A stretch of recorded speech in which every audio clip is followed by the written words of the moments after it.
In this video, I'm going to teach you everything you need to know about IELTS Writing Task 2 on just one piece of paper. So when you see the question on test day, you're going to start to panic and get stressed out, and it really doesn't need to be that way. Writing a band 7, 8, or even 9 essay is actually much easier than you'd think. In fact, here are 100 real band 7, 8, and 9 essays written by real students using this exact system that I'm going to teach you today. And what might surprise you is that many of the same students that wrote those essays felt stuck for years because they'd been taught that a good essay needs to be complicated. I can not only show you on one piece of paper, but I can also show you exactly what to do in just one sentence. So a good essay clearly answers the question in a logical way using accurate and appropriate language. And once you understand this sentence, you will be able to write essays just like this, no matter what question, no matter what topic you get. Now, this sentence might be a little bit too simple for you right now, but don't worry. What I'm going to do is explain to you part by part, step by step, exactly what each part of this sentence actually means, and then you will be able to understand everything and write a great essay. So the first stage is what we call the thinking stage. Why is this so important? Well, you have to show the examiner that you can clearly answer the question. So the first step is actually understanding the question. Take some time, think about what you're actually doing, think about what the question is saying, what it is asking you to do, and then and only then should you move on to the next step, which is generating relevant ideas. So why did I write relevant ideas here? Why did I not just say generate ideas? Think about your ideas as your little seed.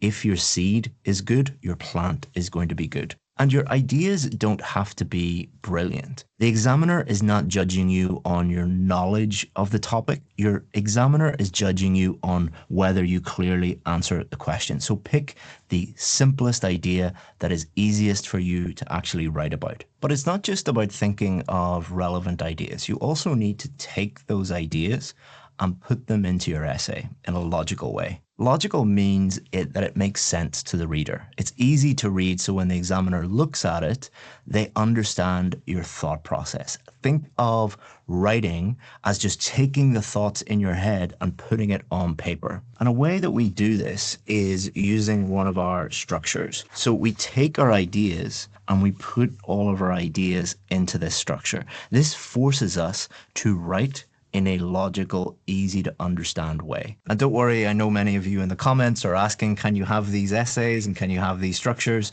Of course, I've put them in the description. I've put all of them in one ebook for you. Just go to the description, click on that, and it's free for you. So once you have the structures, you can move on to the next phase, which is the planning phase.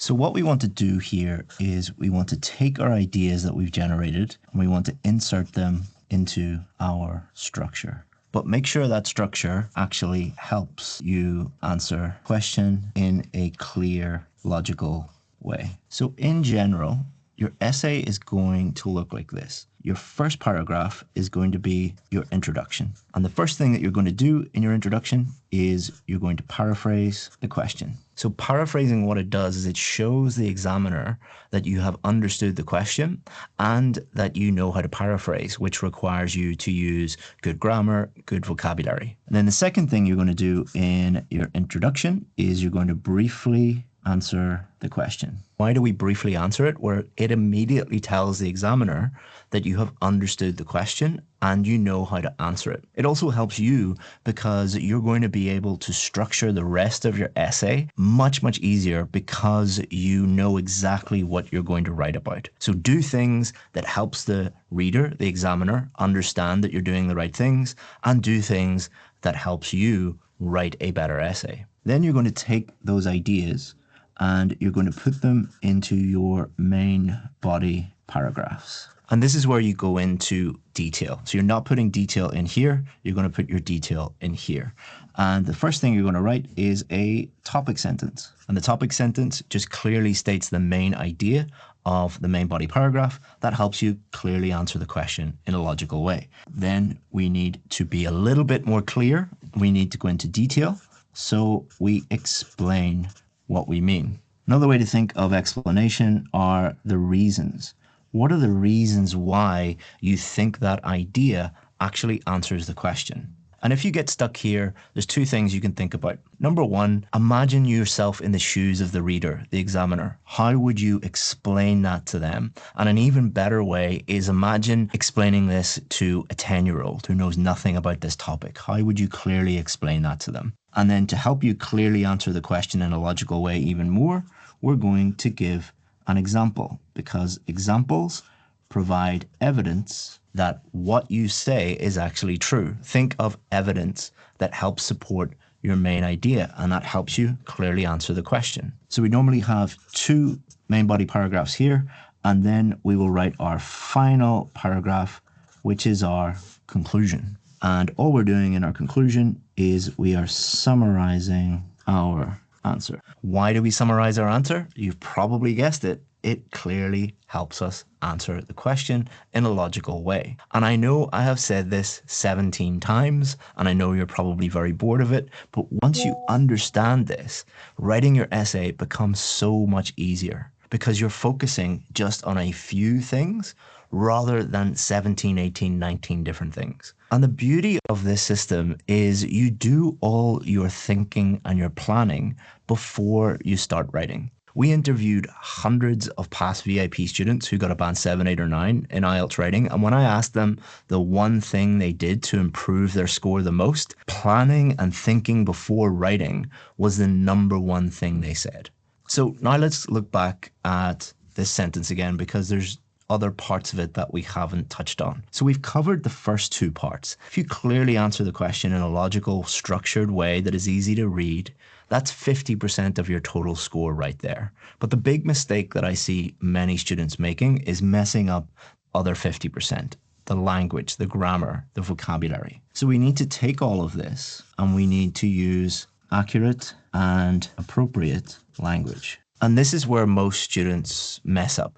This is not actually that difficult. This is a little bit more difficult. And they mess this part up because they're told to use fancy high-level words and complex grammar. And that advice is actually what's keeping them stuck. So remember the 100 essays from real band 7, 8, and 9 students? We looked at all of those essays to see which words students actually used, to see what type of language they used. And what we find goes against what most students believe about vocabulary. How often band 7, 8, and 9 students use high-level vocabulary will actually shock you. In fact, we find 20 words that they use more than any others, and they're much simpler than you think. If you want to see the data on exactly what those 20 words are and how often students use high-level vocabulary at a band 7, 8, and 9 level, click this video to see the results.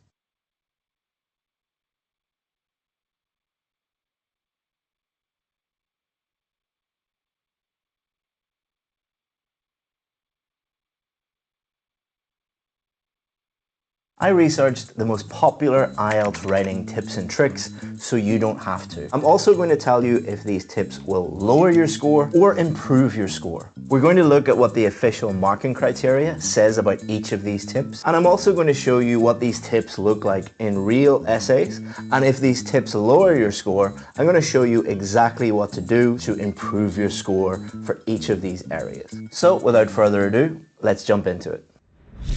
So let's start off with one of the most popular tips and tricks. Use lots of high-level vocabulary and that will improve your score.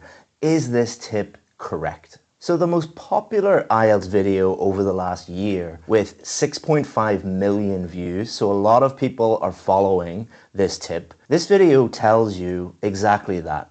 Use lots of high-level words and you will improve your score. Here's exactly what they say about that in the video. If you use most of the words which are C1, C2, definitely you will get higher bands. All words in the English language are divided into A1, A2, which is the simplest words, B1, B2, kind of intermediate words, and C1, C2, advanced words. So what this very, very popular video is telling you, the more C1, C2 advanced words you use, the higher your score. Is that actually correct? So if we look at the marking criteria, for vocabulary for a band 9, it says uses a wide range of vocabulary with very natural and sophisticated control of lexical features. That does not say for a band 9, use as many C1 and C2 words as possible.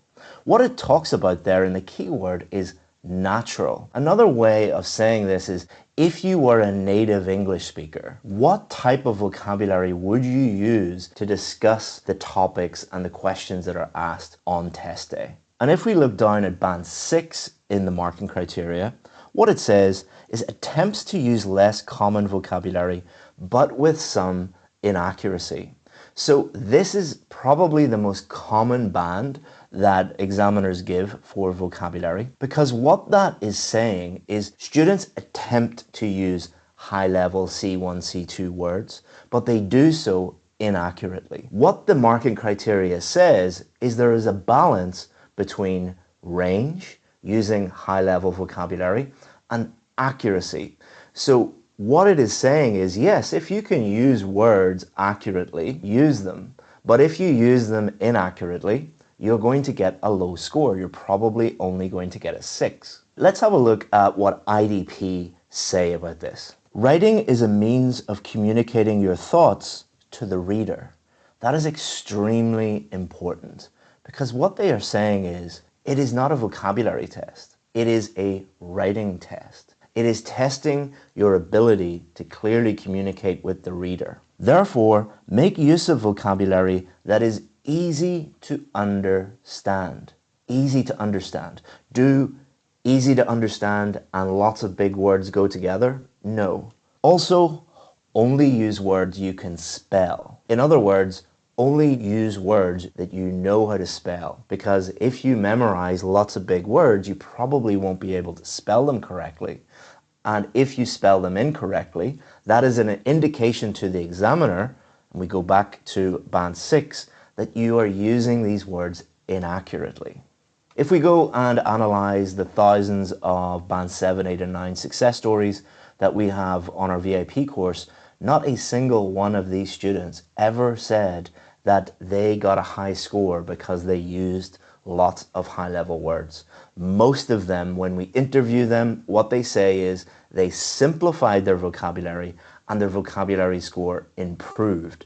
And many, many of them, hundreds of them, talk about how they were taught this tip, this trick of memorizing lots of C1 and C2 words, and that's the reason why they failed 3, 4, 5, 6, 7, 8, 9, 10 times. Now, am I being too harsh on these YouTubers?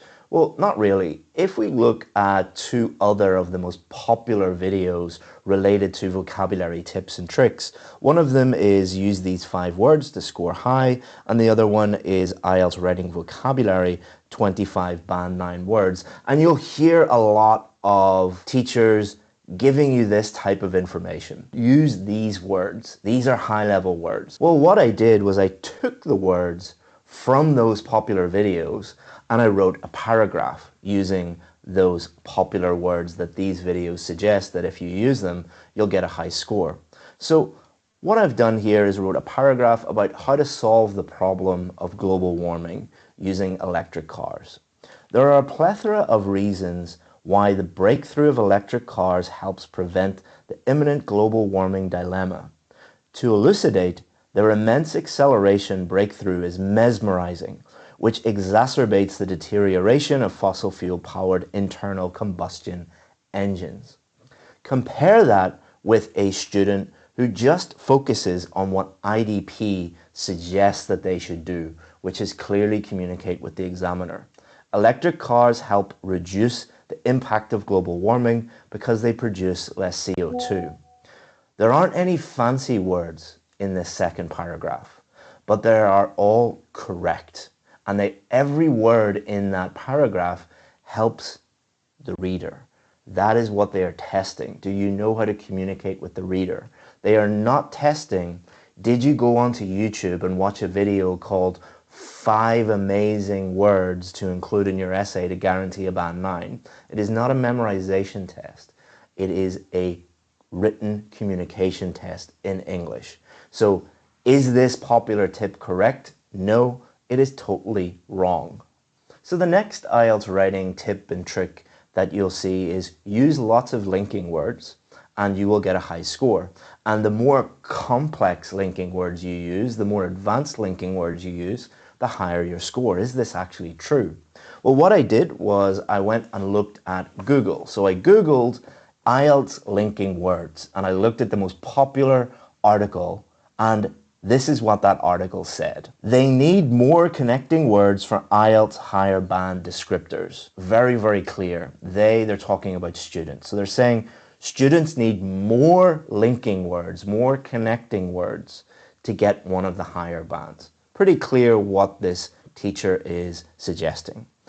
I also looked at the most popular video on YouTube teaching you about linking words, and this is what they said. To get a high score in IELTS writing, you must use some more formal linking words. So what this teacher is suggesting is you use more formal linking words. Now, this teacher, who has more than 1 million subscribers, is making a very common error that a lot of teachers make and a lot of students make because their teachers pass it on to them, which is confusing the word formal with advanced. What this teacher is teaching you is use lots of formal linking words, which they mean advanced because they go on to explain that in the video. So again, the most popular blog and the most popular video are teaching you this tip, which is use lots of high-level linking words. So if we look at the official marking criteria, what it says for band 9 for coherence and cohesion is very, very interesting. Uses cohesion in such a way that attracts no attention. In other words, if a native English speaker was reading your writing, was reading your essay, would they notice that there are too many linking words in there? And would they notice that the linking words just look weird, that they are overly formal, they're overly complex? And the British Council go into more detail on their website on this, and what they say is don't overuse linking words. Pretty clear what the British Council think about that, which is the direct opposite to what the most popular teachers are teaching you. It also says, or use them inappropriately. So inappropriate is different from inaccurate. Inaccurate refers to the spelling is wrong or the meaning is wrong. Inappropriate means that you're using too many of them. You don't need to use a linking word in that scenario. So the British Council, who developed the test, marked the test, they are being very, very explicit on what you should and shouldn't do. Also, don't always use linking words at the beginning of sentences. Again, from the British Council, don't always use linking words at the beginning of sentences. The reason why they're telling you that is because they know that many, many teachers around the world teach you that you should start every sentence or include a linking word in every sentence. The British Council says it's wrong. On the IDP website, when they give advice on linking words, they only show the simplest linking words. Why would IDP suggest that you only use the simplest linking words? Maybe that's what they want you to do to get a higher score. And if we go back to the marking criteria, what does it say for a band 6 for coherence and cohesion?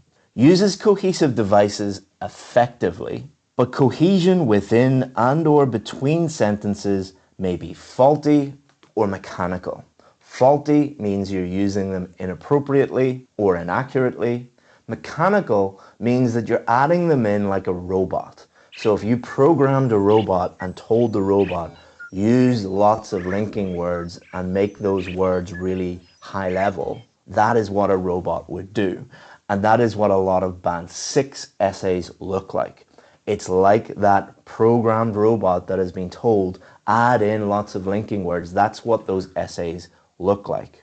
Quickly to talk about our VIP students, not a single VIP student has ever said, I improved my score by including lots of linking words. So the evidence is quite clear, but let's have a look at an essay. Compare this paragraph with a student who knows what they're doing. To begin with, electric cars help reduce the impact of global warming. As a result, they produce less CO2. Consequently, less carbon dioxide is released into the atmosphere. Therefore, higher levels of greenhouse gases are not present in the atmosphere. Consequently, global warming is reduced. This student is more focused on including lots of linking words than they are answering the question. In fact, the linking words are actually leading to a lot of repetition. They're basically just saying the same thing again and again. Compare that with this student. Electric cars help reduce the impact of global warming because they produce less CO2. The only linking word in that paragraph is because. Because is one of the most common words in the whole English language. Just because a word is common doesn't mean that it is a bad word. It's probably common because it is extremely useful for clear communication. This student uses cohesion in a way that you don't even notice. You probably didn't even notice, it didn't draw any attention to the fact that they used a linking word. This student, on the other hand, if you look at there, you're like, wow, that's a lot of linking words. What does it say for band 9? Uses cohesion in such a way that attracts no attention. Which one attracts no attention? So is this writing tip and trick that so many teachers are teaching you online, are they correct? No, they are totally wrong. That brings us on to one of the most common things that we get asked, the writing tip and trick, which is grammatical range using lots of structures, is it more important than accuracy? Using words, sentences, grammar, structures accurately. Which one is more important, range or accuracy? If you go onto YouTube and you type in IELTS Task 2 tips, the number one video, the one right at the top, gives you advice on this. Very, very clear advice. What they say in there is variety is more important than accuracy. Very, very clear. Is this actually correct? Well, the band descriptors make it very clear that both are important. It's not either or. For band 9, for grammatical range and accuracy, it says uses a wide range of structures with full flexibility and accuracy. So it's saying a band 9 student has both range and accuracy. A band 7, and this is the most important part for grammatical range and accuracy, produces frequent error-free sentences. What is an error-free sentence? An error-free sentence is a sentence without any grammatical errors in it. No punctuation errors or article errors or tense errors, nothing. It is grammatically perfect. It is an error-free sentence. What does frequently produces error-free sentences? What does that mean? Well, what that means is frequent, more than 50%. In other words, more than 50% of your sentences must have 0 grammatical errors in them if you hope to get a 7 or above.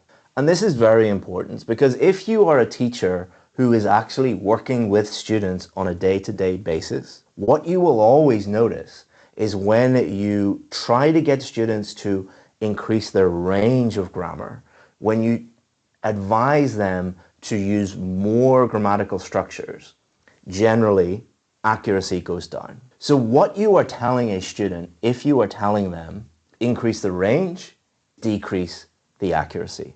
And if more than 50% of your sentences have errors in them, it is impossible to get more than a 6 for grammar. IDP are also very clear about this on their website. What they say about this is uses a range of grammatical structures correctly. So they don't just say uses a range of structures. They don't say that. The key word there is correctly. But I think the most important evidence comes from our examiners who have worked for IELTS Advantage over the last 10 years and our success stories. What do they say? We have had probably close to 50 ex-examiners working at IELTS Advantage.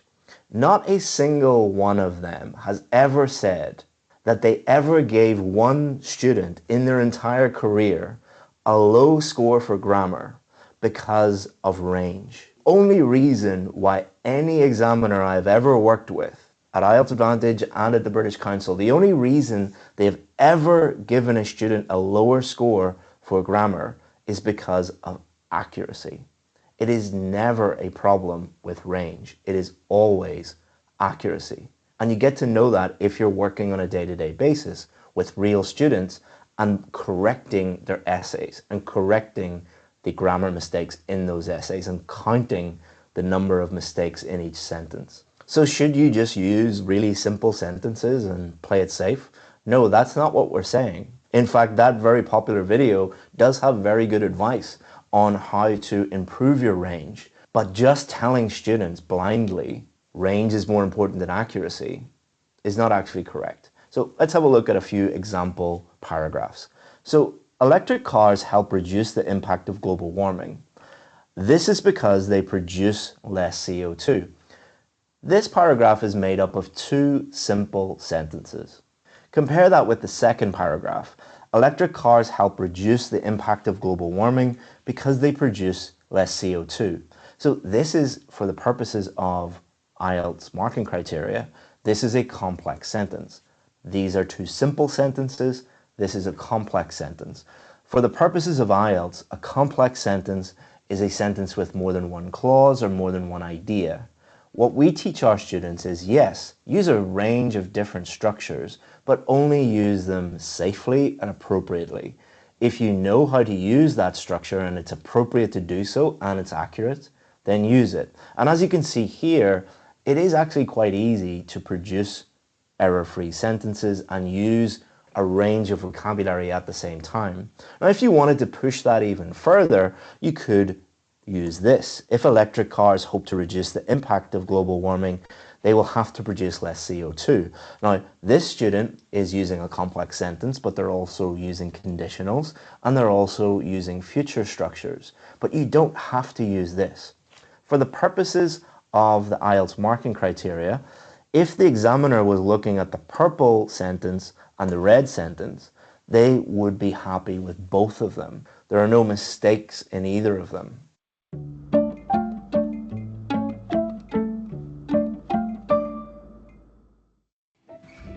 I agree to the terms and conditions of being a girl, acknowledging a lifetime of inequality, discrimination, unfair pay, harassment. Plan International UK are changing the conditions girls are born into. Will you stand with us? So is this tip and trick correct? Well, it's not as simple as the other ones. If your teacher just tells you, use as many different tenses and structures as possible and that will improve your score, that is completely wrong. Because as we've seen, it is not just about range, it is about accuracy, and the more complex you make your language, the more mistakes that you're going to make. So that is completely wrong. Also, if someone just tells you range doesn't matter and make every single sentence simple and play it as safe as possible and you will get a high score, that is also quite wrong. It is about balance. Use appropriate structures, appropriate tenses, appropriate complexity to write your essay, but really focus on reducing the number of mistakes that you are making. The advice that we give our VAP students is range will take care of itself. If you focus on answering the question, you will naturally use a range of simple and complex sentences and a range of different appropriate structures, because it is impossible to write an effective essay that answers the question without naturally using a range of structures. So just focus on answering the question and range will take care of itself, but really focus in on how many mistakes am I making? And if you have systematic errors, if you are making mistakes with articles or punctuation, for example, in every sentence, you need to address that. It doesn't matter how complex your grammar is, until you address that fact, you will never get more than a 6. The next IELTS writing tip and trick is don't repeat words. If you repeat a word, you will get a lower score. Is this true?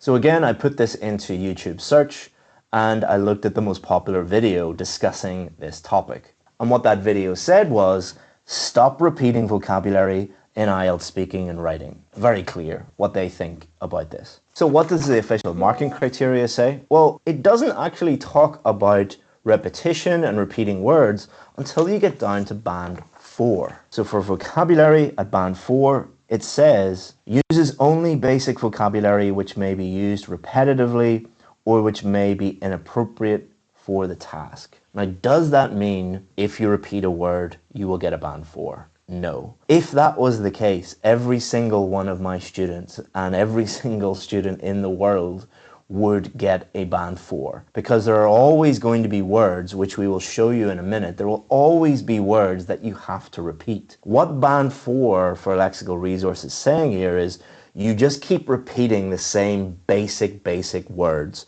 You have basically no range at all, and you just keep saying the same basic things over and over and over again.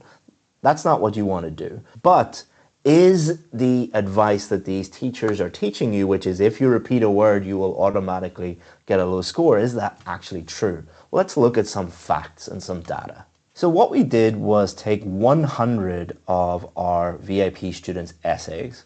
These are students that got either a band 7, 8, or 9 in the real test. And we put these 100 essays into some software. What this software does is it shows you how many words are repeated, the frequency of those words. And the results are that the top 20 words, the most common words, the words that are repeated the most, make up 33.5%, around a third of all the words in those 100 essays. In other words, those basic words are repeated all the time. Now, is this just our students because we teach them this on our course?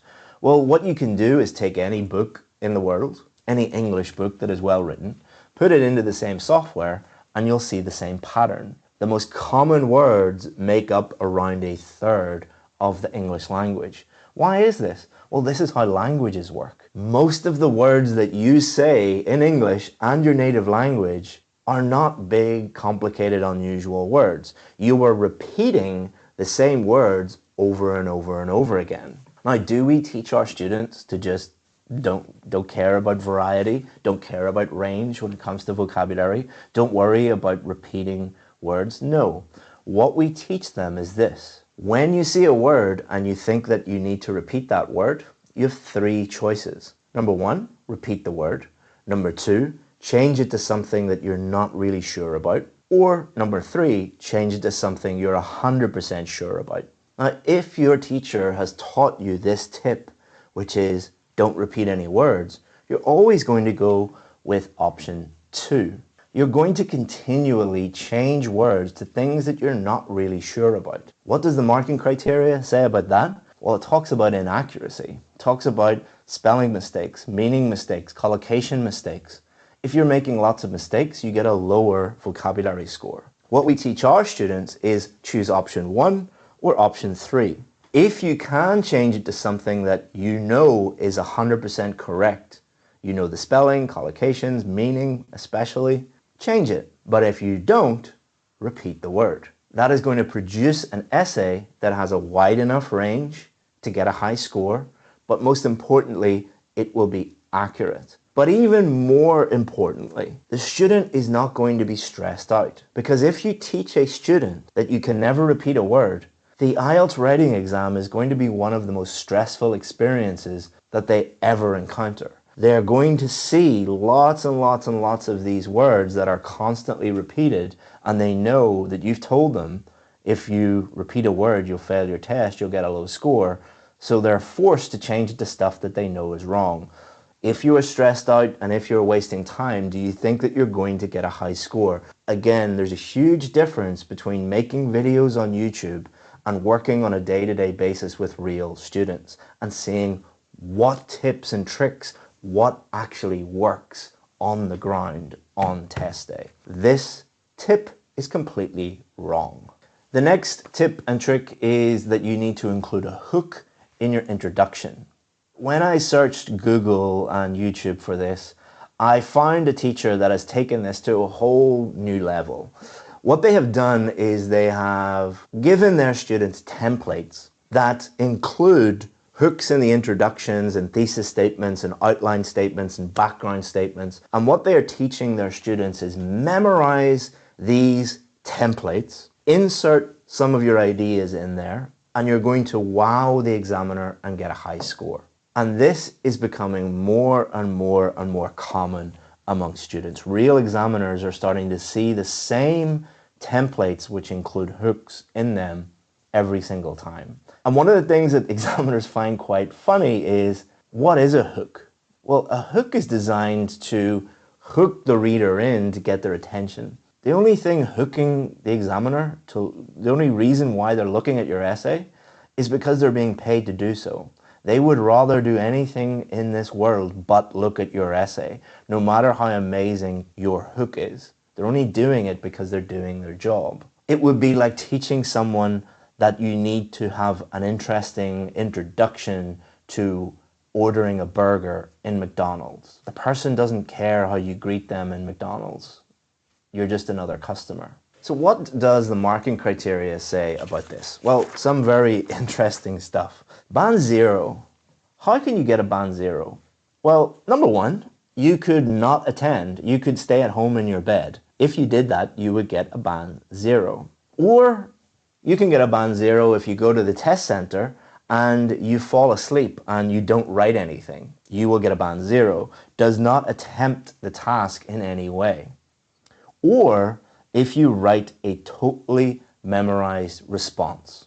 What they are telling you is memorizing these templates is the same as a student that falls asleep for the entirety of the IELTS writing test. IDP on their website says, don't use any memorized language, phrases, or examples throughout your essay. They are easy for examiners to spot and don't demonstrate your ability to write fluently. Pretty clear from IDP. IDP also says, don't tell the examiner what you are going to say in your essay. In other words, don't include outline thesis statements like this essay will discuss blah, blah, blah, blah, blah. So what I've done is I've taken the most popular template online and I've answered a question with it. It has been universally accepted that the problem, so an article mistake straight away, the problem of climate change is escalating at an alarming rate. The problem is bringing a state of depression among the masses and in the economy too. They have another article mistake. So this teacher who wrote this doesn't know how to use articles or use Grammarly. There are a plethora, so another grammatical mistake. I didn't make this up. This is exactly what you will find on the internet. This is the most popular template. There are a plethora of reasons of the same, and it's possible solutions can be suggested too, which are discussed below, outlining what you're going to say, exactly what the examiners and IDP say that you should not do. Also, just ask yourself, does this make sense? Climate change is causing a state of depression among the masses. Literally, most people have a clinical mental disorder because of climate change. Are you going to write about that in your essay? And also, the economy is affected. So are you going to talk about clinical depression and the effect on the economy? Because you put it in your introduction, you better discuss that in the rest of your essay. Now, compare that with a student that is using no memorization. What they are doing instead is just clearly answering the question. Climate change is one of the gravest dangers humanity faces. Instead of memorizing a hook, what they're doing is they are paraphrasing the question. This is demonstrating to the examiner that you've understood the question, you know what you're doing, you know how to paraphrase, your vocabulary is good, and your grammar is good. Those are 5 very good things. This is caused by an increase in the level of carbon dioxide in the atmosphere. You've just answered question 1 straight away in your introduction. And the most viable solution is the introduction of electric cars. You've answered question 2. So you're not telling the examiner what you are going to discuss, you're telling them straight away, this is the answer to these questions, and then in your main body, you can go into detail. And also, if you think about it, what you are saying to the examiner, if you write this, is you are dumb. You are saying to the examiner, I think that you are so stupid that I'm going to use the most popular template online that tens of thousands, maybe even 100,000 students have used before, and I don't think that you're going to notice because you're dumb. Do you think that's creating a great impression for what you're trying to do here? So do you think this is right or wrong? This tip is absolutely wrong. The next IELTS writing tip and trick is use statistics and surveys and research in your examples, and that is going to improve the strength of your examples in your essay. So I went onto YouTube and I found the most popular video on how to use examples, and the video includes statistics. Now, this video was made a very long time ago, and let me make a confession. I used to do exactly the same thing with my students. We all did. It was actually standard practice 5 to 7 years ago to tell students that if you include statistics, it's absolutely fine, and it's just an easy way to create examples, because a lot of students were having problems at thinking of examples. So what I and a lot of other teachers taught them was look at your main idea and create a survey or a study. 47% of people did this, for example. Add that in and you'll get a high score. The problem is students used this incorrectly.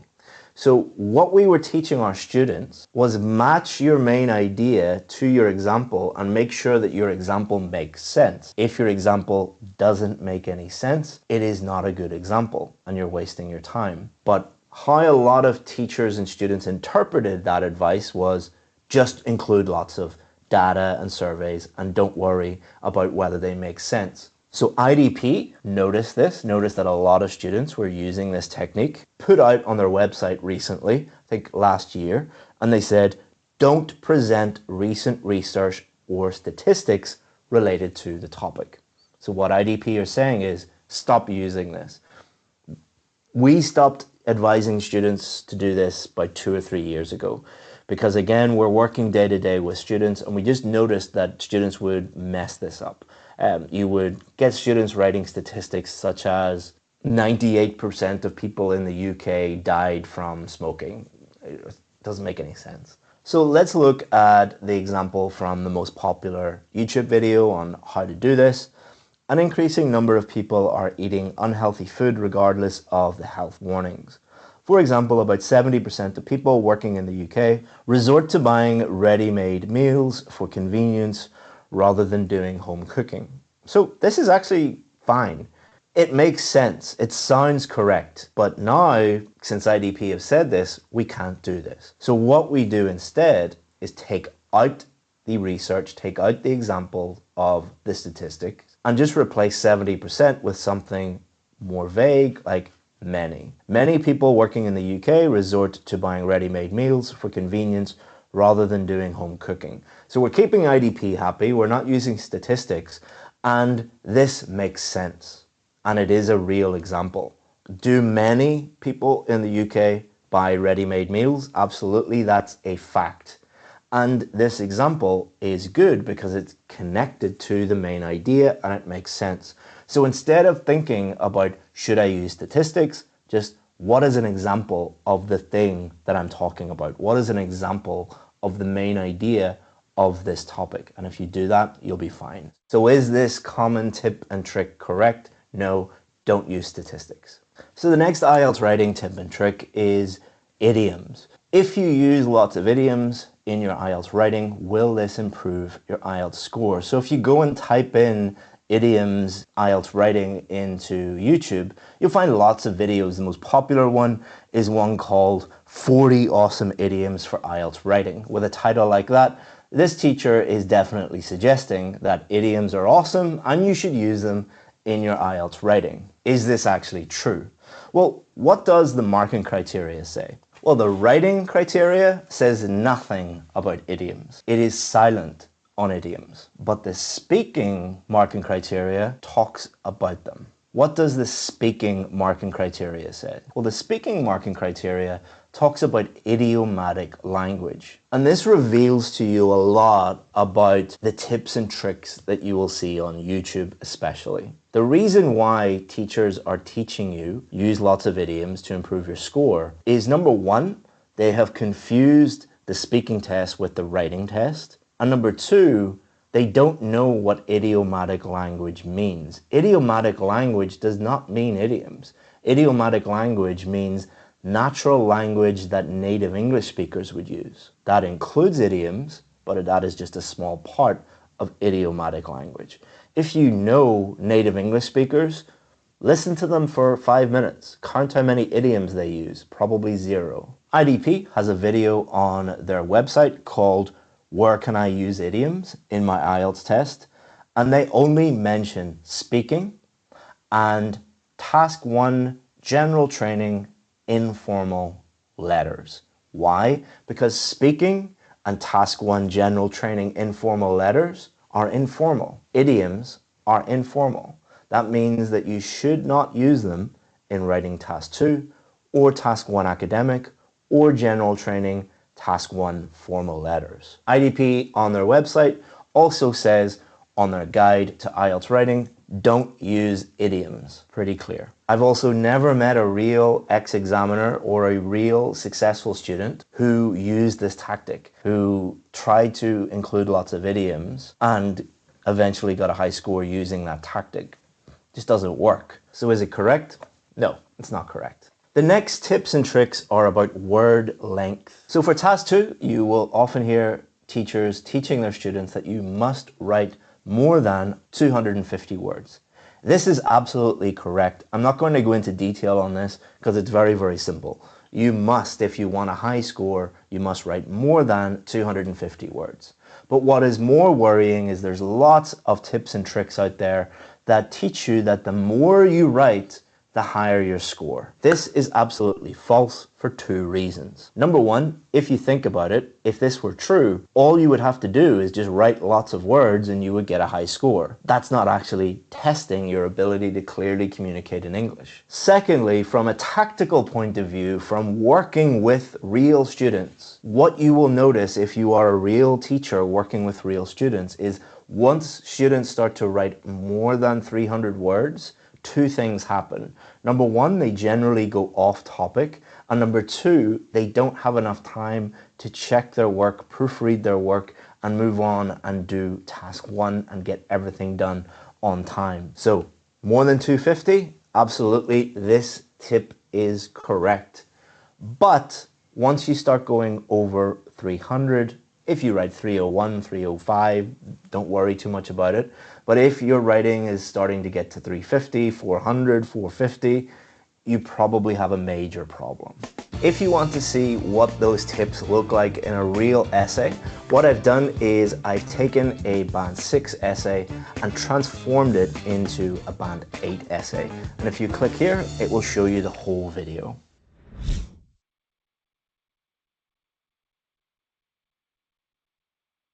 We researched the most popular IELTS writing tips and tricks so you don't have to. These are the 7 most popular IELTS writing tips and tricks, and our students here are going to demonstrate them for you so you will know if they improve your score or lower your score. And if they lower your score, we're going to show you exactly what to do on the page so that you can improve your writing and get the score that you need to. So without further ado, let's jump into it. Tip number 1. What's tip number 1? This is the most popular tip that you'll find online. High-level vocabulary will improve your score?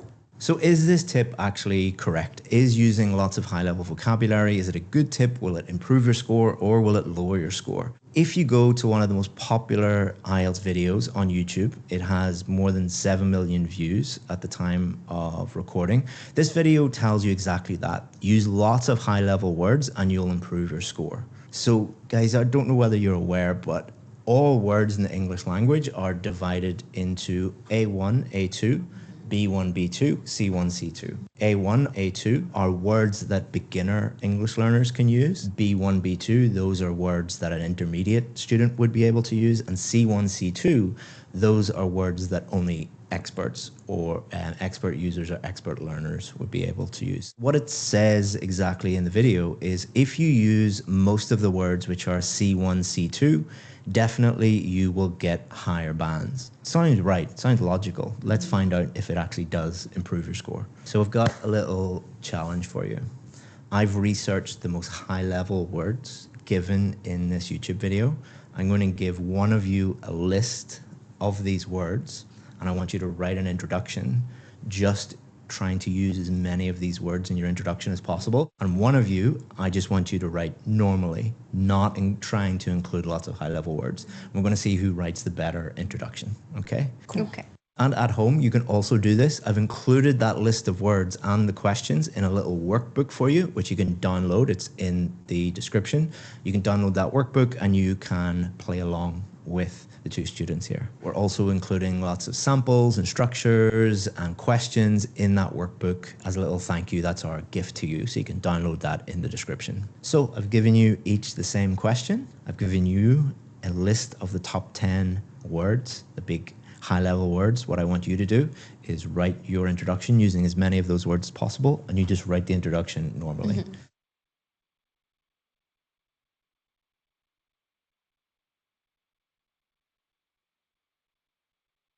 So here are the two paragraphs. Quickly have a look and think which one is better, which one would get a higher score. Don't worry, we've put these into the workbooks for you as well. You can download and have a look at them. But I want you to really think about why would one get a higher score than the other? So I'm going to reveal which one would get the higher score in a minute. I'm going to give you some feedback on your introductions. But before we do, let's have a look and see what the British Council and IDP have to say about this tip. So if we look at the marking criteria for vocabulary for Band 9, it says uses a wide range of vocabulary with very natural and sophisticated control of lexical features. Lexical features is a fancy way of saying vocabulary. Now what it doesn't say is it doesn't say use lots of C1 and C2 words. That's not what it does say at all. But let's talk about the key word in that sentence, which is natural. What does natural actually mean? So another way of saying natural would be, how would a native English speaker talk? All right, would a native English speaker use really high-level words to write that introduction, or would they use different words? And if we look at Band 6 in the marking criteria, what it says is attempts to use less common vocabulary, but with some inaccuracy. And this is probably the most common band score for most students. If you look at the data, Band 6 is probably the most common. And what it's really saying is the examiner looks at your essay and they see that you're trying to use more advanced words, but you're making lots of mistakes. Mm-hmm. So you're attempting to use higher level words, but unsuccessfully. So what the criteria is saying, the difference between Band 9 and Band 6 and what you should do to move from, say, a Band 6 up to a Band 7, 8, or even 9, is you need to have a balance between the level of words that you're using. You should use some high-level words. You should have a good range, but you need to balance that with accuracy. There's no point in putting in big, complicated words if there's spelling mistakes or meaning mistakes or other mistakes. Does that make sense? Yeah, it Yeah, does. it does. So now let's look at what IDP say.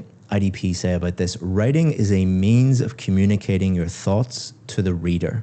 This is extremely important because they're saying it's not a vocabulary test, it's a writing test. Why are you actually writing? You're writing to show that when you move to London or you move to New York and you get a job there and you're writing an email or you're writing a letter to someone or whatever you're doing, can they understand you? So it's not about you, it's about the reader. It's about when the person reads your email or reads your letter, can they understand what you're saying? Okay. So if you're using lots of high-level vocabulary and making lots of mistakes, is that going to be good for the reader or not so good? It's counterproductive. Yeah. And it also says, therefore, make use of vocabulary that is easy to understand. Which is easier to understand? Lots and lots of big, complicated words, or just normal words that convey meaning correctly? I think the latter. Yeah. And let's see, we'll see in your essays in a minute. Also, it says only use words you can spell, because if you memorize lots of big words, what's going to happen? You won't fully understand them and you'll make spelling mistakes. And if you make a spelling mistake, it doesn't improve your score if you have a big word. It actually lowers your score. It's only going to improve your score if you use it correctly. And most of the students learning this tip are not capable yet of using that vocabulary. So it's very counterproductive, as you said. Risky. Risky, yeah, it's risky. I also did something really interesting. I took hundreds of hours of interview footage with real band 7, 8 and 9 success stories from our VIP course, and I uploaded them into AI called Notebook LM. Notebook LM is from Google, and it allows you to search through thousands of pages. We actually got to the limit of Word docs. I didn't know that existed. Oh, wow. But it actually said you can't write anymore. But Notebook LM allows you to easily search that. So we asked Notebook LM, did a single student say that fancier words improved their score? And Notebook LM said, no, a single student did not say that using fancier words improved their score. On the contrary, the sources indicate that many students and instructors find the opposite to be true. Attempting to use fancier or more complex vocabulary often hindered their scores or led to lower results. So not just IDP, not just British Council, but the actual students that were in your position, that were at a band 6, were at a band 7, and then moved up to the score that they needed, this is the advice that they are giving you too. And remember the question I gave you? It was actually from these books, these Cambridge books. So Cambridge, the people who write the IELTS test, the people that own the IELTS test, they produced an essay in response to the same question. They got their examiners to write the essay, and they said it's very good. What we did was we took that essay produced by Cambridge and we put it through some software that analyzes all the words in it, and it shows you how many C1, C2, the very smart people at Cambridge, what percentage of their words in the essay do you think are C1 and C2? Maybe 60, 70% at least. I would say 20. 20? Yeah. So 20%, 60%. So Yeah. pretty high. Let's have a look. 95% of their words are not high level. So Really? 95% of their words are A1, A2, B1, B2. Only 5% are C1, and none of them were C2. So what does all of that tell you? Is this tip correct? Use lots of high level words? It's a complete opposite, as a matter of fact. What I've also done is I've taken 100 band 7, 8 and 9 real sample essays from our VIP students, put them into one PDF for you, and you can download them. Just go to the description or the link in the pinned comment, and you can download those right away for free. It's our gift for you. So let's have a look at your actual introductions. Let's play along at home. Which ones did you think were better? So if we have a look at yours first, what I can say about your introduction is all of your vocabulary is accurate. So you've used some higher level words, but the vast majority of your words, like the Cambridge essay, the vast majority of your words are A1, A2, B1, B2. And if we look at any of these books, take any of these books off the shelf, we could open any page and read any paragraph. The vast majority of the words in any book are going to be A1, A2, B1, B2. Okay. Because that's how every language, that's how Hindi works, that's how English works, that's how Vietnamese works. You only use high-level words when you have to, because Yeah, clear right. writing is simple writing. Now let's look at your... So it's not your real introduction, Yeah. we forced you to use this many words. So your first sentence, I can't ever say this word. So your first sentence, the proliferation of increased life expectancy. So what does proliferation mean? Does it actually mean what you think it means there?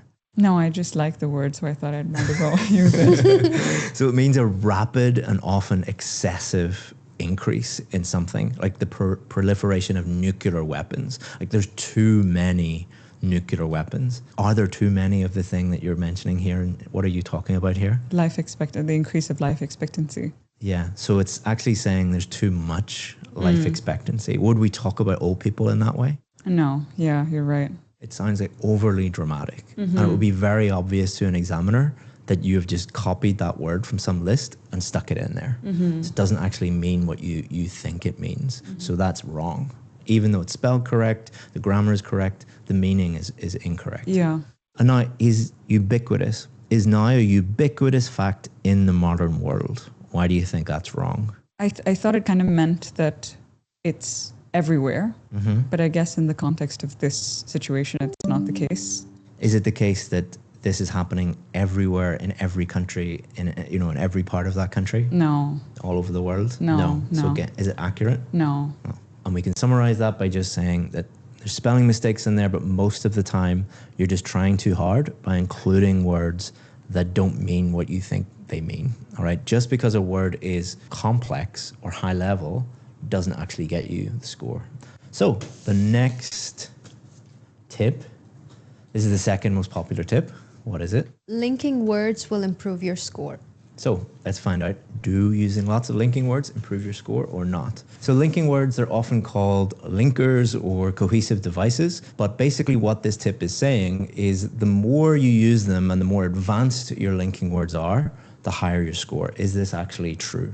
So what I did was I had a look at Google and I Googled IELTS linking words and I found the most popular article at the top of Google, and they say they need more connecting words for IELTS higher band descriptors. So it's very, very clear what they're saying. Well, let's see if that is actually true. So what I've also done is I've looked at the most popular YouTube video on this topic, and they say to get a higher score in IELTS writing, you must use some more formal linking words. When they say formal, they mean advanced or academic. So they're saying exactly the same thing. So the most popular article and the most popular YouTube video are all saying to you, use lots of linking words and make them advanced, make them formal, make them academic, and that's going to magically boost your score. Is this actually true? I'm going to give you a challenge again. I want you to continue your essay, write the first main body paragraph. You are going to write it normally, and you are going to include as many different of these most popular linking words as you can in your essay. And these are the same linking words that I found in these articles and in these videos. What they're saying is you should probably get a higher score than you.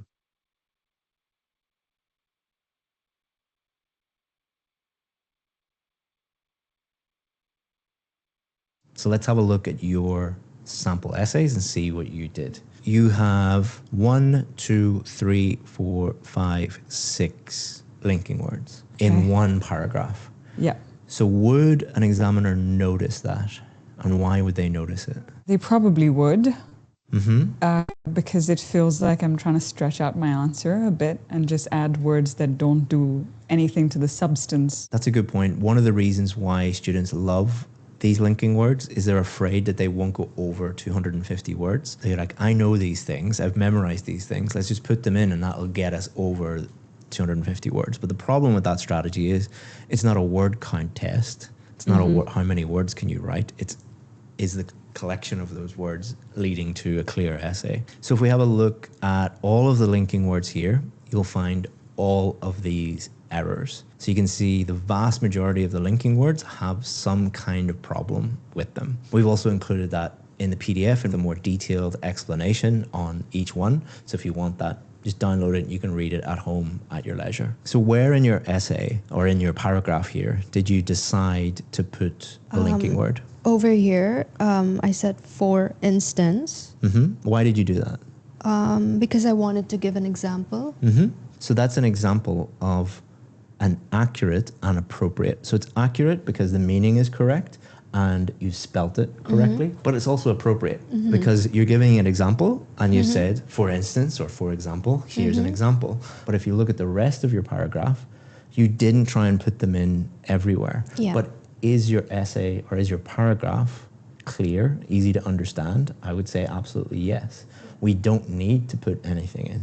So let's see what the official marking criteria and British Council and the IDP says about this. So if we look at the official marking criteria, it says for band 9 for coherence and cohesion, that's really interesting what they say here. It says uses cohesion in such a way that attracts no attention. In other words, if a native English speaker was reading your essay, they wouldn't notice any of the linking words at all. So they wouldn't look at it and think, why are they including so many of these types of words? They would read it and they wouldn't even notice it. Like if they're reading a newspaper in English or they're reading one of these books, no native English speaker would read a paragraph in that book and think, why did they put moreover and in conclusion and therefore and it's too much? So what an examiner does is they look at your essay for band 9, they're like, I'm not even noticing any of the linking words. That should give you a clue does including lots of linking words actually improve your score? And if we look at what the British Council says, they go into even more detail on their website, and it says don't overuse linking words. So it's pretty clear what the British Council are saying. And this is directly opposite to what the most popular YouTube video and the most popular blog say about using these. The British Council also says, or use them inappropriately. So what does inappropriate mean? Inappropriate is slightly different from inaccurate. Inaccurate means that the spelling is wrong or the meaning is wrong. Inappropriate means that you're normally overusing them. You don't really need to use them there.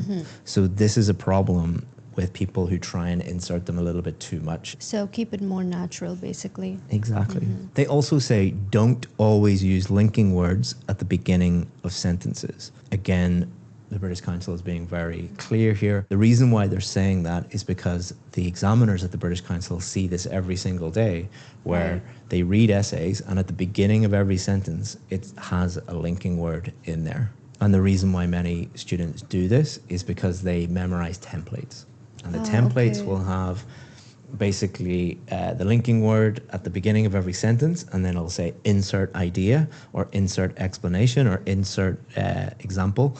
This is why people who memorize templates end up getting a band 5 or a band 6. And if we go to the IDP website, it only shows the simplest linking words. It gives you linking words, but it only shows the simplest ones. So why would IDP, who make the test and hire the examiners to score your essay, why would they give you that? And if we go back to the marking criteria and have a look for band 6 for coherence and cohesion, it says uses cohesive devices effectively, but cohesion within or between sentences may be faulty or mechanical. So what does that mean? So faulty means you're using them inappropriately or inaccurately. Mechanical means that you are inserting them kind of robotically. So start of every sentence, put one in. Middle of sentence, put one in. So you're just acting like a robot and putting them in at every opportunity. And again, that's why templates have such problems. So we'll have a look at what Notebook LM said about hundreds of success stories. What did they say about linking words? So what it says was students improved their scores by moving away from the idea that more complex or numerous linking words equated to a higher score. So at home, which one do you think is better? This one. Sorry. So let's move on to tip number 3. This is the third most popular tip on IELTS Writing Task 2 that I could find on the internet. Grammatical range will increase your score? So what they're talking about when they talk about grammatical range is the complexity of your sentences. Are you using more complex sentences or simpler sentences? Or are you using more tenses, like a variety of different tenses, or just one tense throughout your whole essay? Or are you using a variety of different grammatical structures within your essay? Are you capable of doing that? And you'll often hear teachers debating whether range is more important. It's more important to have lots of tenses, lots of grammatical structures, lots of complexity, or is accuracy more important? How many grammatical errors are you making? Generally, it's like a balance between the two. So which one is more important? So your challenge is, what I want you to do is take the same question. So you've got your introduction, main body paragraph 1, main body paragraph 2. I want you to write main body paragraph 2, but play it safe. I want you to focus on accuracy, not making any grammatical errors. Okay. What I want you to do is I'm going to give you a list of all the key tenses, so all the different tenses that you could use in the English language. And I'm also going to give you the essential grammar structures, so all the different grammatical structures that you could use in your essay. What I want you to do is use as many of them as possible in that paragraph. Don't worry, at home, I've included it in the workbook, in the download, so you can get that in the PDF if you want to know what those are too.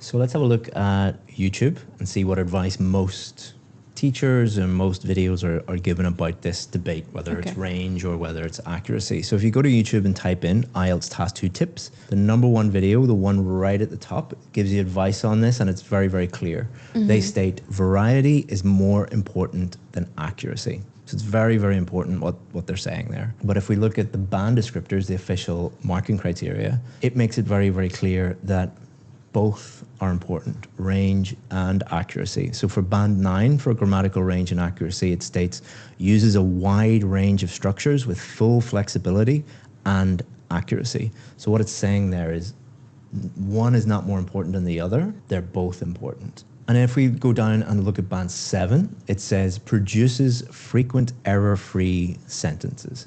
This is really crucial that you understand what an error-free sentence is. What do you think an error-free sentence is? Make no errors.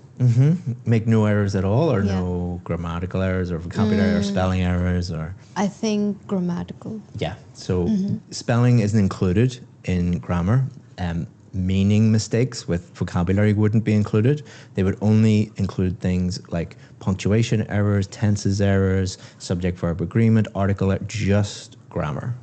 So what it's actually telling us here is the importance of error-free sentences. So the more error-free sentences you have, the higher your score is going to be. That's absolutely crucial to understand that. What does frequently produces mean? Good question. So frequently means more than 50%. Okay. So an examiner should be able to look at your essay, literally count the number of sentences. So if there are 13 sentences in your essay, for a band 7, you would need at least 7 of them, more than 50%, to have 0 grammatical errors in them.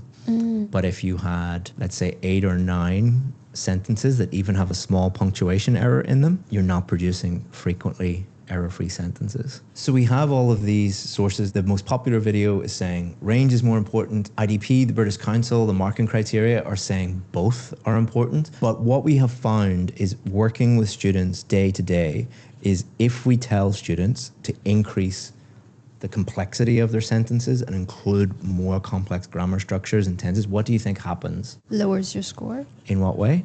You'll make more errors. Yeah, exactly. The more complex your sentences, the more likely you are to make errors. IDP are also very, very clear about this on their website. They say uses a range of grammatical structures correctly. So they don't just say use a range of structures. They don't just say use as many structures as you want. They say use them correctly. But I think the most important evidence comes from our past success stories. So again, we asked Notebook LM, and this is what it says. Students frequently discussed their initial misconceptions and eventual understanding of using complex grammar in their IELTS essays. Many started with the belief that employing a high volume of complex vocabulary and intricate grammatical structures would impress examiners and lead to higher scores. However, this approach often proved to be counterproductive, leading to several negative outcomes: lower scores, increased mistakes, lack of clarity and coherence, time management issues, and frustration and demotivation. So if you want lower scores, increased mistakes, lack of clarity, time management issues, frustration, demotivation, and ultimately failing your test, try and make your grammar as complex as possible and see what happens. Or keep it simple. So if we look at your sample, there are 0 mistakes. Now, why do you think some students would be worried about writing the paragraph the way that you wrote it? There's no mistakes at all, but why would some students be worried about that? Why would they not want to follow what you did?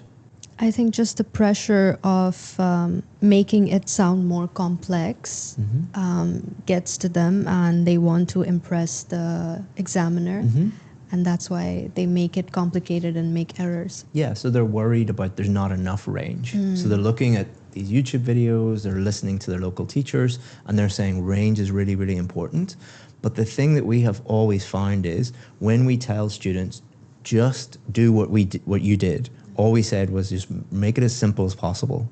They naturally use a wide range of structures without even thinking about it. They do it naturally. So if we look at your sample here, there are complex sentences. For example, as people live longer, they naturally require more medical attention. So this is, first clause is dependent on the second. That's a complex sentence.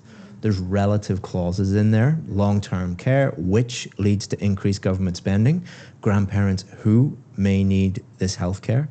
Interactions they have with children, which fosters deep family bonds. You have complex sentences, you have relative clauses, you also have the passive voice in there. So by telling students, just keep it simple, you are reducing the number of errors and you're letting them show a variety of grammatical range structures anyway. But if we have a look at your sample, you will see that it is littered with errors. So it is more complex. The range is more, but the thing to know is that, let's say your range is technically at a band 9, but you've made so many errors that the accuracy is at a band 6. You don't get like the middle band between 9 and 6. You get a 6. So whatever the lowest of those two, range and accuracy, is, you will get that score. Remember, we talked about error-free sentences. How many error-free sentences are on that page? 0. Exactly. Yeah. So the maximum you can get is a 6. Maximum. And if your grammar is at a 6, your coherence and cohesion is likely going to be closer to a 6 as well. Because what does coherence mean? It means, is your essay clear? Is that clear? Not very, no. No. The more mistakes, the less clear it is. It can also affect your task response. So task response is, did you answer the question correctly? I don't think for you, but for many of the students that we work with that have really, poor grammar that they need to improve, there's so many grammatical errors that it's impossible for the examiner to really understand if you answered the question or not. And if they can't understand that, even though it's because of grammar, you get a very low score for task response. Did you answer the question? This advice of use as many structures as possible, it's not only lowering your grammar score, but can mess up the rest of your essay as well. So I hope none of you think that I'm making this video to prove that some teachers are right and some teachers are wrong. I'm trying to help the teachers. So if you are a teacher watching this, try and think about not what you find on the internet and just copying that, but what effect does it actually have on the classroom? So you might read something on a blog, you might watch a YouTube video, and you might copy that tip and teach it to your students, but always work with the students directly the way we're doing here. Look at the impact that tip has. Ask them, has this actually increased your score, and how do they feel about using that tip? So when I said to you, try and use as many different structures as possible, how did you feel? Overwhelmed. And I just felt like I had to focus on that rather than the content of what I was saying. Yeah, so many of the tips, again, I'm not criticizing teachers, but if you actually apply them in the classroom and ask students, how do you feel about this? Not only does it lower scores, but they feel things like they're overwhelmed, they're stressed. And do you want your students to feel overwhelmed and stressed in the classroom and fail their test? So always test it and see how it actually works in practice without just blindly copying it off the internet. Tip number 4 is the 4th most popular IELTS writing tip. Repeating words lowers your score? So again, what I did was I put this into YouTube, and the most popular YouTube video on this topic said, stop repeating vocabulary in IELTS speaking and writing. So very, very clear what they think on that. If you repeat words, it will lower your score. So let's check out what the official marking criteria says. We should always go to that document because that's the document the examiners use. It doesn't actually talk about repetition and repeating words until you get to band 4. So for band 4 for vocabulary, it states uses only basic vocabulary which may be used repetitively or which may be inappropriate for the task. Now, does that mean if you repeat a word, you get a band 4? What do you think? No, not automatically. I don't think so. Okay, we'll find out. So what I've done is I've taken, remember, the essay from Cambridge, and I put it into some software that shows the keyword density. So it takes words that are repeated many, many times, and this is what it shows. So people is repeated 10 times, population 4 times, longer 4 times, many, aging, older, many, many times. So the people at Cambridge are definitely saying, if you repeat a word, it's not a big deal. So if we just looked at the marking criteria and we looked at band 4, we interpreted that as if you repeat a word, you get a band 4.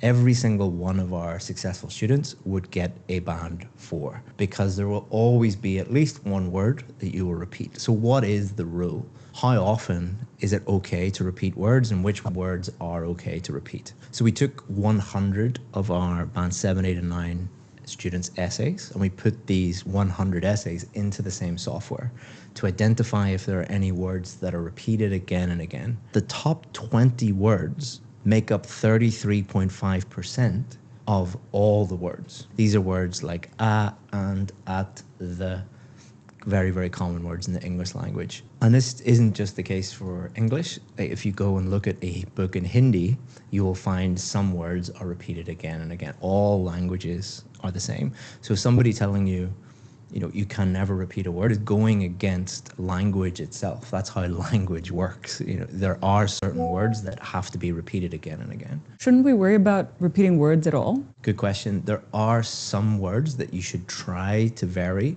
So what I'm going to do now is to teach you that rule so that you can be confident on test day and not worry about repeating words. Because the last thing we want is that you go into the test and you're consumed with worrying about all of these different things that you can and can't do. We want to just make it simple for you to just focus on writing and not have to think about all these things. So it often comes up where you see a question and you see a keyword in the question and you think, well, how do I avoid repeating that word? So for example, people is a very, very common word. So in general, you have 3 choices. Choice number 1 is you can change it to something that you're not sure if it's correct, but you think generally, it might be a synonym.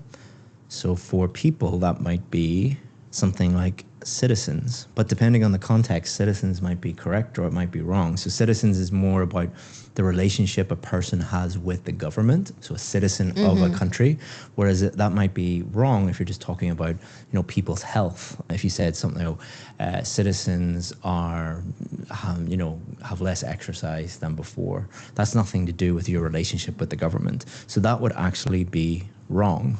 Or choice 2, you could just repeat the word. So you could just say people. Choice 2 is less wrong than choice 1. Choice 1 is just wrong.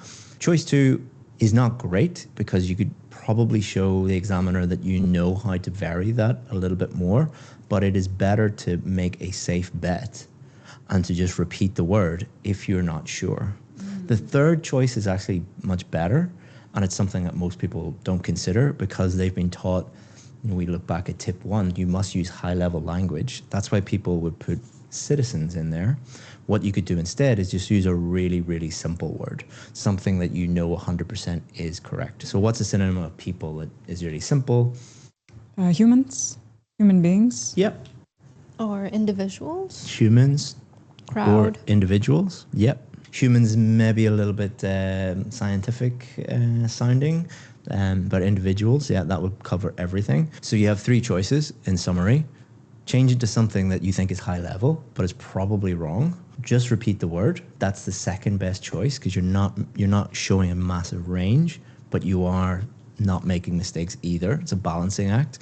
But choice 3 is just think of the simplest one that you know, and we call this a 100% rule. Only change the word if you are 100% sure that it is correct. So that way you're never making mistakes. You're never lowering your score because of errors, and you're staying safe. And the other thing is more strategic, is more tactical.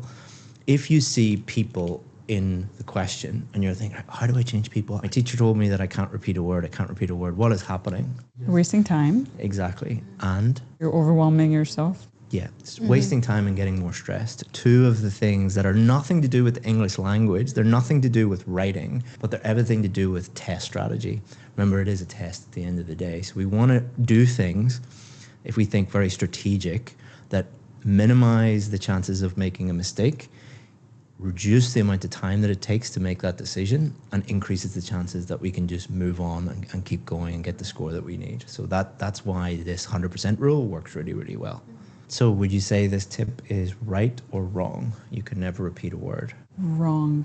I think it depends on the reoccurrence of how many times are you using the word. So you have to consider that before you repeat it too many times. Yeah, in general, it is wrong. You should try to vary your language as much as you can, but only as much as you can, which means 100% rule. So, number 5, who wants to open number 5? Yeah, I got the last one.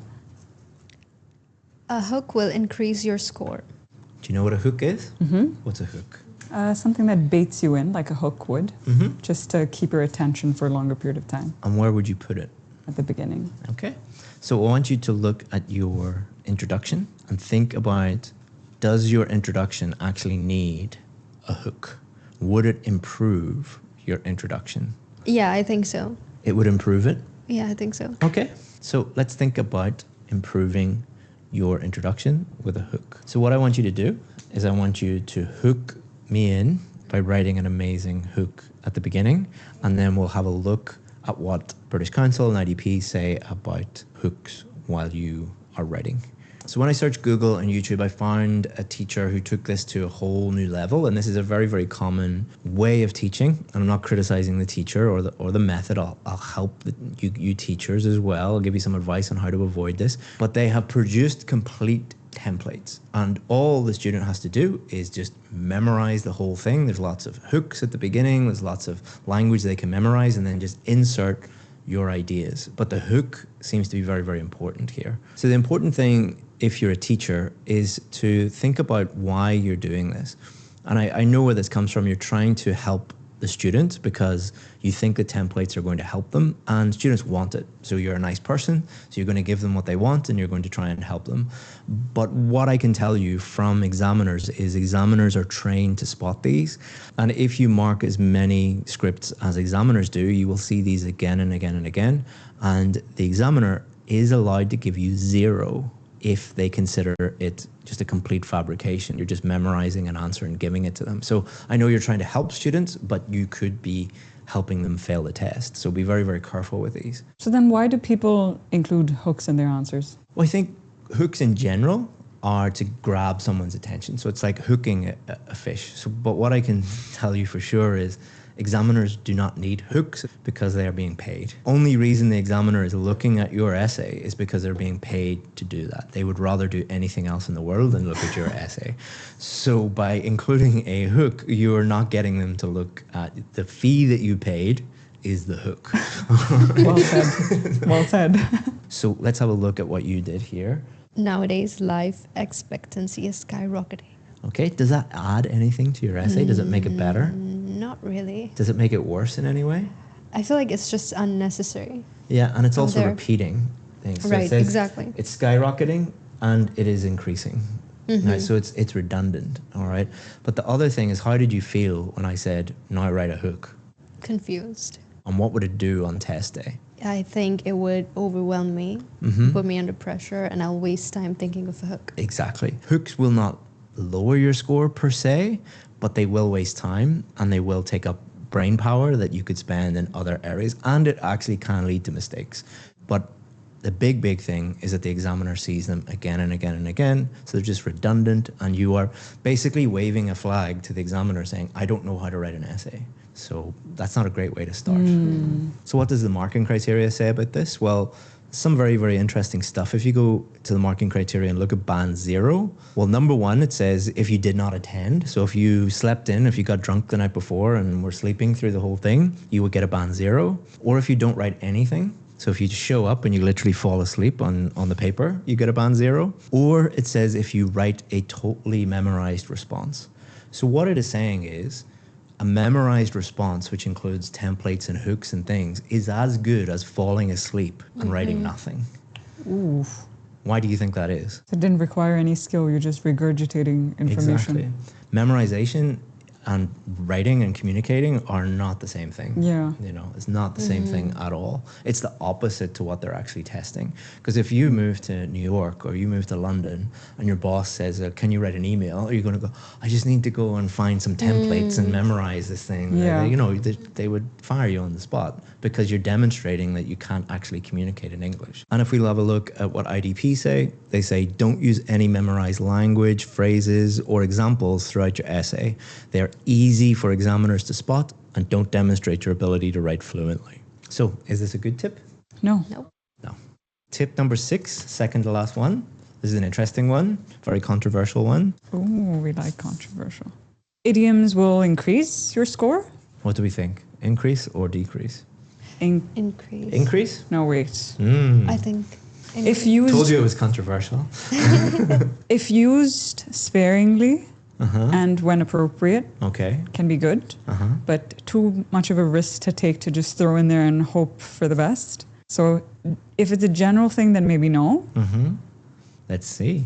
If you type idioms into YouTube, you'll find lots of videos. One of the most popular ones is like 40 awesome idioms. And this is specifically for IELTS writing. So this teacher is definitely indicating that idioms are awesome and you should use them in your writing, but is that actually good advice or not? So let's finish our essay with a great conclusion. I'm going to give you a list of idioms, all the most common idioms that I could find on YouTube, the ones that lots of people are suggesting improve your score. Include as many of them as you can in your conclusion. You just write your conclusion normally. Okay.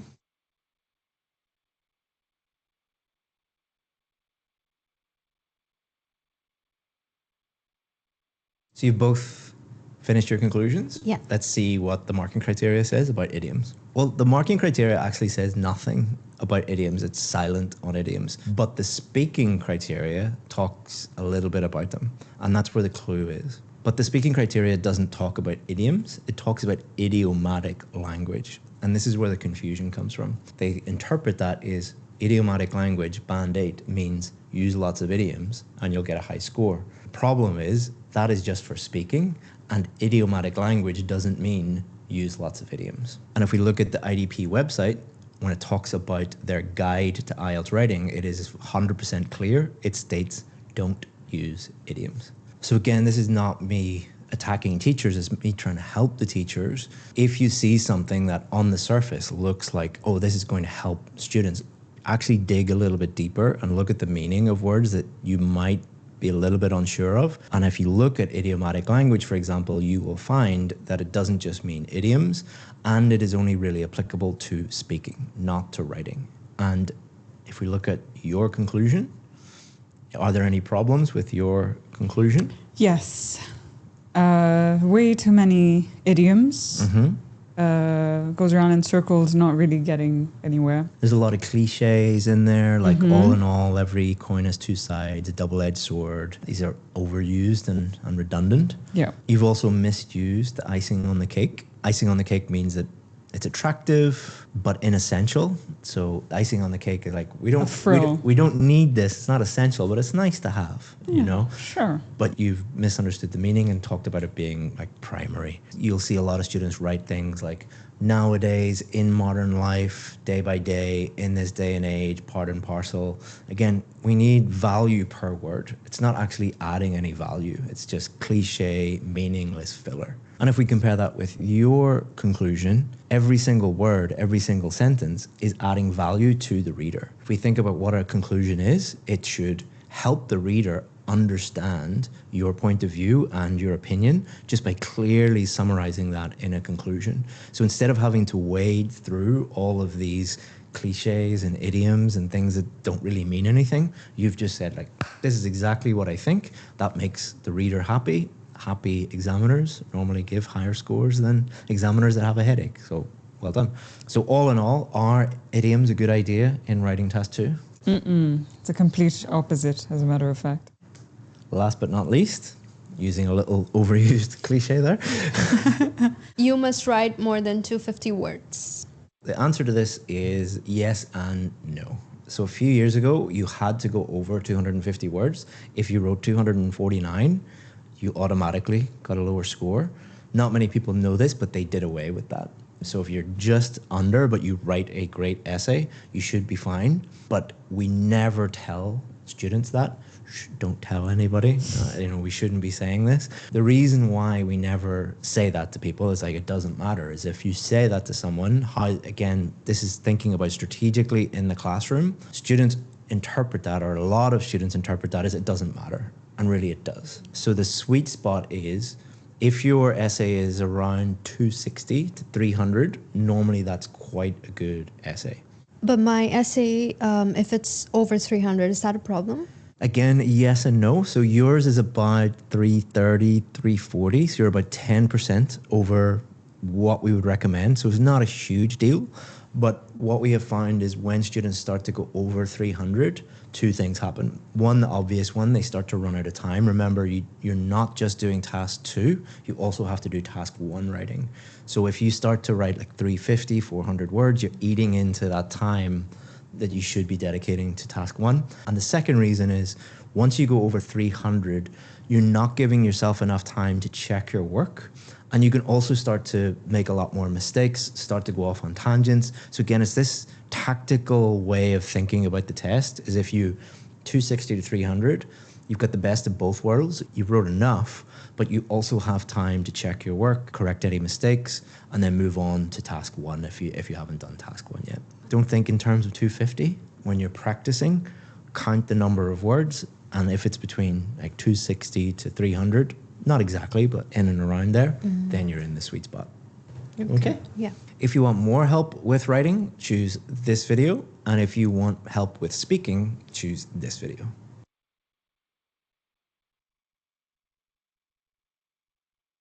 I got an 8 in listening and reading, but 6.5 in writing. This is the exact profile of so many of our course students. I've worked with over 30,000 of them, and I've seen this again and again. Strong students losing marks for reasons that have little to do with their English. And once they fix those mistakes, their score goes up to a 7 or even 7.5. And in this video, I want to show you what's really happening, the 5 areas you should pay your attention to, and why you may be closer to band 7 than you think. But first, let's talk about one tool that reveals the real problem. It's been available to IELTS students for a while now, but honestly, most people still don't use it. It's called the IELTS score breakdown. When you get your IELTS score online, there is just one writing score. And it can feel quite frustrating because it really doesn't tell you what happened. The breakdown gives you a much clearer picture.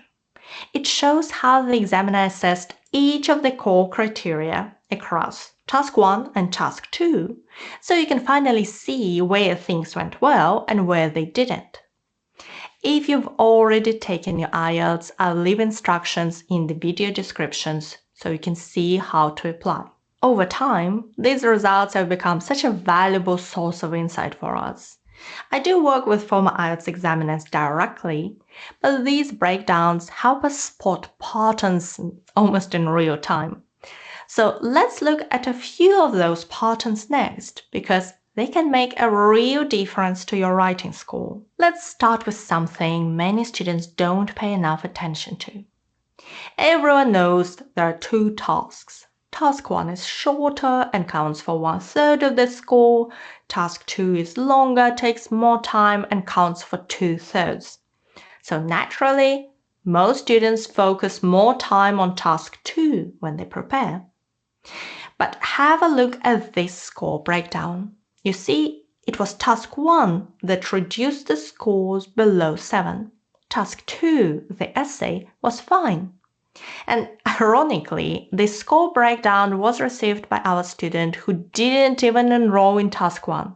They only bought the Task 2 course because they were sure the essay was the problem. And this is a pattern I keep on seeing. So many students actually receive lower marks in Task 1.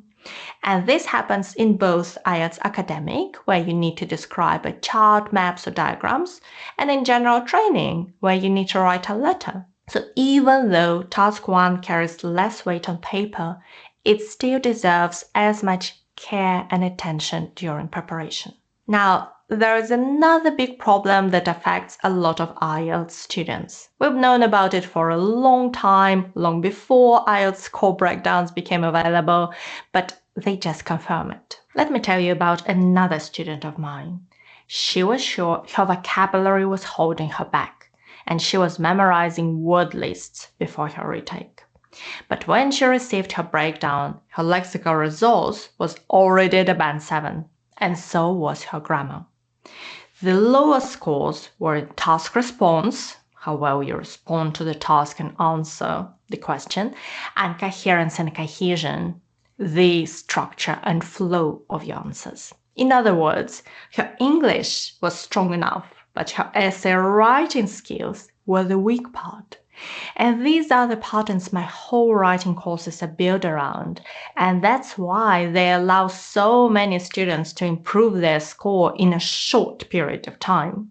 We wouldn't be able to help them meaningfully improve their English skills in a matter of weeks or a couple of months. but we can help them write better answers. If you'd like to check out the courses, I'll link them below. And now there are a few mistakes in particular I'd like to draw your attention to. There is something slightly uncomfortable I need to say here. Sometimes the way IELTS writing is taught online makes the problem worse. I'm sure you've seen and perhaps watched videos about impressive vocabulary for Band 9 or some templates that are guaranteed to get a certain score. And students start believing that writing is about sounding sophisticated. But when you actually read the band descriptors, you see that's not true. And last year, I decided to take the IELTS exam myself for one very specific reason. I wanted to prove that simple, clear writing can achieve a very high score. So I wrote a deliberately simple essay, straightforward vocabulary, uncomplicated grammar, classic essay structure, and the result, band 8.5. What I found most interesting was the breakdown behind the score. So task response and coherence and cohesion, in other words, the essay writing skills, that's where I received the top bands. And those are exactly the areas where many students struggle the most. For grammar and vocabulary, I received band 8, which makes sense. Slightly more advanced level would have probably pushed those scores even higher. But I wanted to prove my point about simplicity. And here is the thing. An 8.5 is enough for you to pass your test, right? So the best strategy is to keep your writing simple and clear and focus on the 5 things we're gonna cover next. And these work for both academic and general training students. First of all, to get a high score, the essay has to answer the question. I'm sure it sounds obvious. And yet, when we look at band 6 or 6.5 essays, a lot of them drift slightly off topic. What often happens is this. Students read the question quickly, recognize the general theme, think about their ideas just a little bit and quickly start writing. But the exam doesn't reward writing in general. It only rewards responding very precisely to what the question's asking. And I understand why it's difficult. Some questions are not as straightforward as they may seem. So let's look at one example. The topic is, today many people work until a later age. Do the advantages of this outweigh the disadvantages? Give reasons for your answer and include any relevant examples from your own knowledge or experience. Write at least 250 words. So imagine deciding there are far more advantages. And a common instinct is to write mostly about those advantages and then briefly mention a few disadvantages somewhere. But in a question that asks you to compare both sides, that approach would weaken your task response. And even if the advantages are far greater, in your opinion, both sides still need to be covered in your essay. And that often means a balanced structure. An introduction, one body paragraph about the advantages, the second about the disadvantages, and then a clear conclusion. And there is one more important detail. It's not enough to just describe both sides. The essay also needs to make your opinion completely clear. Which side is stronger? And this brings us to the next point. There are 2 very common problems with opinions in Band 6 or 6.5 essays. Both of them have nothing to do with vocabulary or grammar. So the first problem is that the opinion is too vague. Students often write introductions like, while there are valid arguments on both sides, I believe this is a complex issue. But the examiner is left wondering, what is the opinion? And many writers try to sound balanced because they either don't want to sound too strong or they think they should explore all the arguments before saying what their opinion is. But this is not a piece of academic research. IELTS rewards clarity. So the best way is really to say what you think, what your opinion is in the introduction, then maintain it throughout the essay and reconfirm in the conclusion. And here I'll show you a simple example of how a clear opinion could look like in our essay. Although working until a later age can create certain challenges, I believe the advantages are far greater than any potential drawbacks. That's it. The second problem with opinions is inconsistency. The essay begins with one opinion and then slowly drifts. So the introduction sounds like, yeah, the advantages are far greater. Then the first body paragraph supports that idea. And then the second body paragraph suddenly presents a very strong argument for the opposite side, like a very strong disadvantage, without really explaining the overall stance. And by the conclusion, the opinion becomes unclear. And from the examiner's perspective, this feels confusing. Your position should be visible in three places: the introduction, the body paragraphs, through the way arguments are presented, and the conclusion, not repeated word by word, but clearly aligned. One of the things I hear most often from students is, I just don't have ideas. But when I actually sit down and read their essays, the ideas are usually there. Not just there, they're often good, like sensible, logical, more than enough to pass. The problem is how those ideas are presented, and I often see one of these problems. So very often students introduce an idea and then leave it too quickly. So they move on to the next point before the first one has really been explored. Or they do the opposite.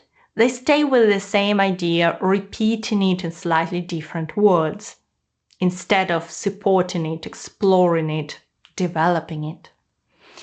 And both of those patterns reduce the score. The examiner is looking for well-developed ideas. So let's look at what that actually means in practice. We'll take a paragraph on the advantages of working longer. Now, this is exactly the kind of paragraph that easily turns into a list. Firstly, secondly, moreover, in addition. There is nothing wrong with these words, but when they're used mechanically, like at the beginning of each sentence, the paragraph reads like a checklist or just like a list. So instead, we're gonna look at how those ideas can be developed and linked together. First of all, the paragraph should have a clear focus, and it should be obvious what's it about from the very beginning. Ours is about the benefits of longer working lives. So we're right. Longer working lives can bring important benefits for both individuals and society. That's the topic of our paragraph. Then we introduce the first idea. Older workers stay active and financially secure. And we don't stop here. We explain the consequences, like remaining physically and mentally active, or earning income and reducing reliance on others. Only after that, we present the second idea, experience shared with younger colleagues. That's valuable. And again, it's expanded. It's supporting teamwork, it's ensuring continuity, and then the paragraph widens slightly to a broader level, and we're talking about falling birth rates and labor shortages. And finally, we use a very concrete example from Japan. And the example directly supports the argument. If you'd like to read the paragraph, pause the video now. So what makes this paragraph strong? Well, each idea is explained. There is logical progression. The example reinforces the main argument rather than introducing a new topic.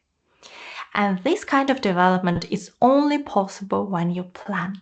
So even 3 or 5 minutes before writing your essay makes a real difference. Many students have heard that they need a good structure in their essay, and their essay should flow, or the ideas should be connected. Indeed, that's true. That's what you need for a high coherence and cohesion score. But many students mistakenly think that linking words is what they need to achieve all this. So they try to add more of them and sometimes start every sentence with firstly, moreover, therefore, furthermore. But cohesion is not just about adding connectors everywhere. It's about how naturally your ideas move one to the next. So let's look at our paragraph again. What makes it flow? Well, first of all, logical progression. Even without many linkers, the reader can follow the argument easily, because good cohesion starts with good logic. Next, linking words. Notice they're only used where needed. There are actually very few formal connectors. We have in addition to introduce another advantage, and for example, to give an example. And that's enough. We don't have this mechanical firstly, secondly, thirdly, because the structure is already clear. And the next thing I want to draw your attention to is pronouns and references. It's so overlooked. Look at phrases like these advantages, their continued participation. So we're developing the idea we started in the previous sentence. And instead of repeating full phrases, the paragraph uses references. This avoids repetition and creates smooth flow. And these small words, this, these, it, they improve cohesion. So the key idea is simple. If your arguments are logical, you won't need to force linking words into your writing. What we've been discussing today will help you improve the first two criteria: task achievement or task response, and coherence and cohesion. But 50% of your score depends on your vocabulary or lexical resource and grammar, grammatical range and accuracy. And even though it's hard to meaningfully improve those skills in a short period of time, you can improve the way you present those skills to the examiner. So let's talk about one very common and costly myth about IELTS writing. Some videos spread very quickly online. We've touched on it earlier in the video. These are things like advanced vocabulary for Band 9 or 40 complex words you must learn and use. And I understand why they're so popular. They feel like a shortcut. You learn those words, you add them to your essay, and you improve your score. But complex language does not automatically increase your score. Quite often, it does the opposite. Let me explain. When students try to use vocabulary above their level, small inaccuracies start to appear, and examiners reduce the score if there are too many mistakes. So instead of moving from 6.5 to 7, the score may actually drop. The safer strategy is this. Use the language that is natural for you, not primitive, but precise and controlled. And if you know what you're supposed to write about in each paragraph, how to fully answer the question, whatever type of task you get, you'll be able to write better essays faster and actually finish within your time limit. So let me show you how to write a perfect introduction to your essay using my 3-step formula. It's in this video, and this is a course preview video, so if you enjoy the style and find it helpful, I'll be delighted to see you in my courses too. And thank you so much for watching me today. Good luck with your preparation and your exam.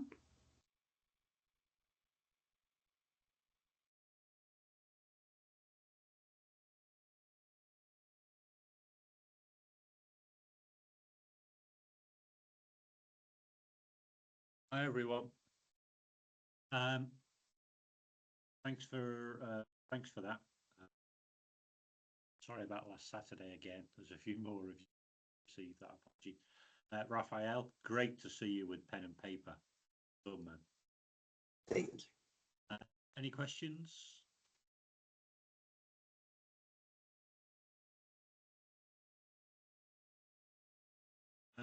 So will be same subject tomorrow time. And I will also run what I should have ran Saturday.